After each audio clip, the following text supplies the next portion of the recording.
Hi, welcome back to my channel, Andy TV. Gumagawa nga po ng tips tutorial tungkol sa iba't ibang natural na halamang gamot. Nagtuturo din po ang tutorial tungkol sa mga sakit na piling igamot ng mga natural na halamang gamot na nakukuha niyo sa mga paligid ng bahay ninyo at iba pa.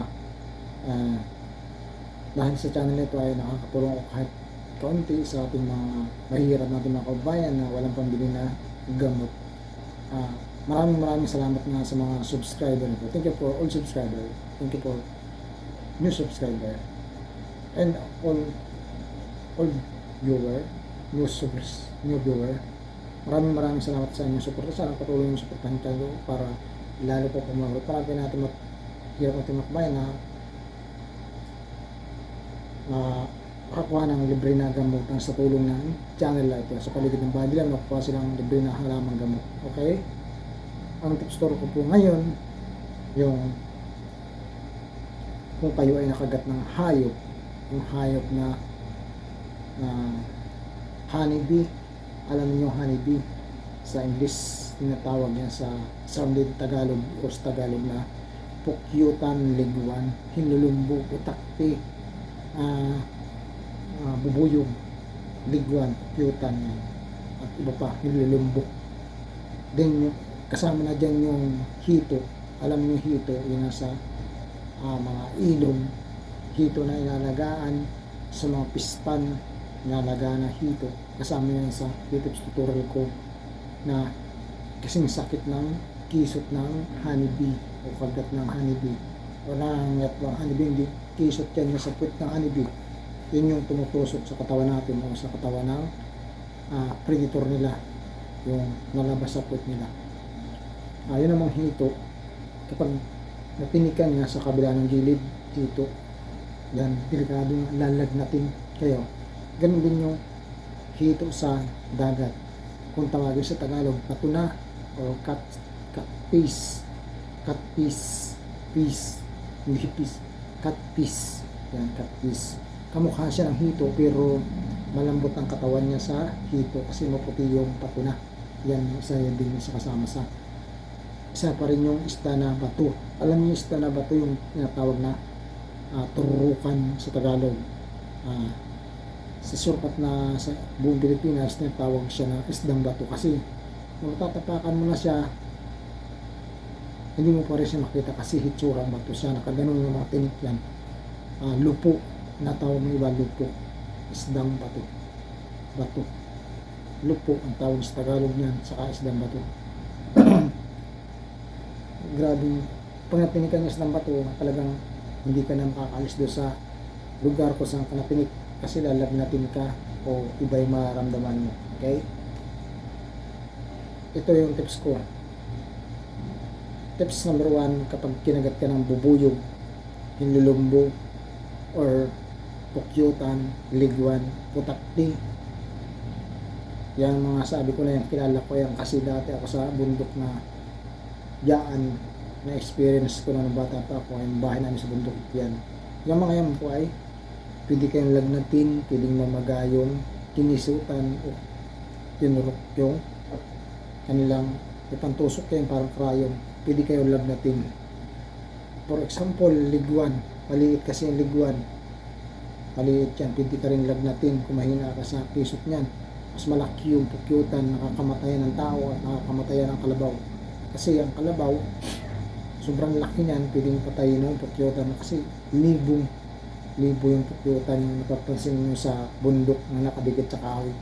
Sobrang laki niyang pukyutan na yan na pwedeng mamatay yung tao, pwedeng mamatay yung hayop kapag kinagat kayo ng pukyutan. Ang gagawin ninyo kapag kinagat kayo sa parte ng katawan ninyo, kumuha lang kayo, alam niyo yung tuba-tuba. Kumuha lang kayong 3 pirasong tuba-tuba hanggang 6. Lagyan niyo ng mantika o sa Tagalog kung tawagin langis. Sa Maynila, mantika. Mas maganda niya yung virgin coconut oil or yung nyug na naglangis kayo, yung langis ng nyug sa Tagalog. Yun yung ilalagay niyo sa tuba-tuba na dahon. Kaya lalagyan niyo ng tuba-tuba na dahon yung kinagat ng pukyutan o kinisok. Yan po ay nakakatulong sa pagpaimpis ng sakit nakakatulong sa pagpaliit ng butog o pamamaga. Yung mantika o yung dahon ng tuba-tuba, dadarangin mo sa apoy. Bago mo idarang sa apoy, pahidan mo ng mantika o langis o tawag sa Tagalog. Mas maganda yung tawag dito, mas maganda po yung virgin coconut oil nga, kasi natural yan. Yun, papahidan nyo 3 piraso ng 6 yan. Promise ko sa inyo, yung kinagat ng ligwan or pukyutan, kinagat ng hinlulumbo, kinagat ng bubuyog or putakti, yung pamaga niyan i-impis ng 50%. Yung iba pa nga, pag napaganda or halos parang mayat na yung darang mo nung yung tuba-tuba or 3 times a day, pwedeng lumiit yan o may mag-impis yung pamamaga niyan o butog kung saan parte ng katawan ninyo. Huwag lang po ninyo tatapalan ng dahon ng tuba-tuba ng sobrang init yung katawan ninyo, baka naman kayo ay mapasok o masunog yung balat ninyo. Yung kaya lang po ninyo or tinatawag na warm lang po siya, ang kaya, lalo na kung bata yung nilalagay nyo kasi manipis pang balat nyo. Bago nyo idikit sa anak ninyo na pwedeng dikitan, i-try ninyo muna sa balat ninyo kasi mas makapal ang balat natin kisa sa mga bata. Manipis ang balat ng bata, kaya ramdam na ramdam nila pag pinapalan nyo na mainit, delikado. Warm lang yung katamtaman, yung init, yung kaya ng balat natin. Okay? Ligwan, maliliit, tumitira yan sa ilalim ng lupa, kinakain yung pulot or yung katas niya na tawag na honey. Yung pukyutan ay tumitira sa taas ng kahoy na sobrang laki, 1,000 or milyon na yung kung sobrang dami na nung laki na nung kanilang pinagbahayan sa mga taas ng kahoy na malalaki. Then, yung hinlulumbo, yung pabilog, nakakita kayo ng parang isang unan kalaki o mabilog, parang bula pero sobrang laki. Yun, delikado yun, sobrang lalaki niya, tawag na hinlulumbo. Yung bubuyog naman sa kahoy, delikado rin yun, sobrang laki rin, isang laki rin ang hinlulumbo. Yun yung mas delikado, yung bubuyog sa lupa, kasi yung gangamayan laki nun, yun yung pwedeng mamatay ikaw or kahit sino kapag ikaw ay kinisot nung isang laki ng maya na pinakang hari o ray na sa bubuyog na nasa lupa. Mas marami ang pulot ng mga bubuyog. Okay? Tatapalan lang ninyo na tuba-tuba o langis. Kung walang tuba-tuba sa inyo, kuha lang kayo ng dahon ng saging, yung katamtaman laki, darangin ninyo. Bago ninyo darangin, lagyan nyo ng mantika o langis ng nyug. Yun yung itatapal ninyo doon sa kinagat ng mga bubuyog, pukyutan, lulumbo, putakti. Mag-iimpis po yan 50%, liliit yung pamamaga or butog pag pinapala ninyo. Okay? Ito yung tips number 2. Kapag kayo ay natinik ng hito, pwede kayong lagnatin. Ang gagawin din ninyo, kuha kayo ng tuba-tuba 3 hanggang 6, lagyan ninyo ng mantika, pahidan ninyo ng mantika yung parte na didikit ninyo. Kung yung parte na didikit ninyo sa ibabaw, yun yung papahidan nyo ng mantika bago nyo darangin sa apoy or initin. Then pagkain na ng katawan ninyo or warm na, saka ninyo idikit yung dahon ng tuba-tuba. Mag-iimpis din po yung pag natinik yun ng hito. Pero ito po, kapag kayo natinik ng hito, pwede kayong lagnatin, lalo na kung sa paa o sa atay-atay ng paa o sa braso, sa katawan. Kasi ang hito, alam niyo, minsan yan lumilipad o nagugulat sila, pwedeng tumusok sa katawan mo.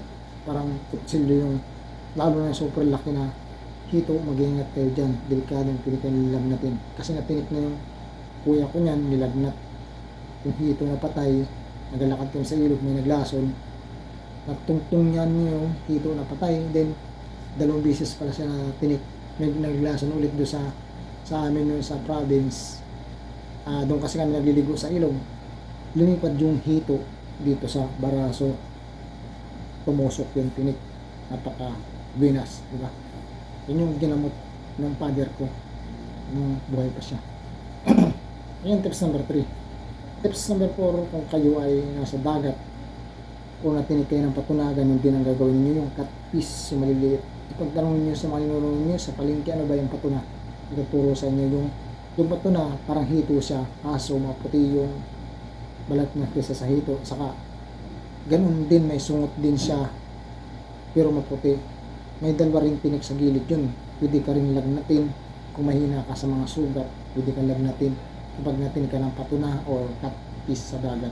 Ganun din gagawin mo, kumuha ka ng dahon ng tuba-tuba, darangin mo, may kasamang mantika. Kung yung kaya ng katawan mo, itapal mo, warm. Then tips number 4, yung ano yun, isdang bato o tinatawag sa Tagalog ng lupo. Pinakadelikadong isda yan, lupo or tirok.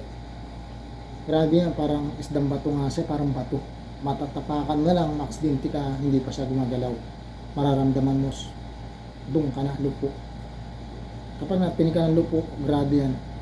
Kung saan parte mo natapakan, doon ka nababagsak. Ganun siya. Grabe yan, lupo na yan. Kaya kung may kasama ka o mag-iingat kayo sa pagpunta sa mga tangkulan, yung mga mangingisda dyan, panawagan ko sa inyo.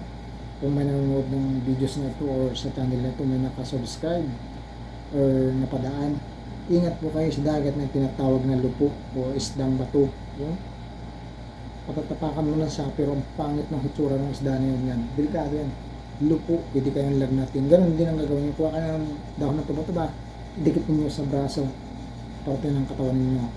Kung kaya ninyo, pahidan muna ninyo ng mantika bago initin. Yung kaya ng katawan nyo, idikit na ninyo yung dahon ng tuba-tuba. Kung walang tuba-tuba, dahon nga na saging, lagyan nyo ng mantika or langis. Dikit ninyo kung saan parte may magha, tinik ng isda, lupo o nakagat ng mga bubuyog, liguan, putakti o ano pa man na hayop na malala, kagaya ng patuna na dagat o katis hito sa ilog, yan, o lupo sa dagat na parang bato na pwede kang lagnatin. Okay?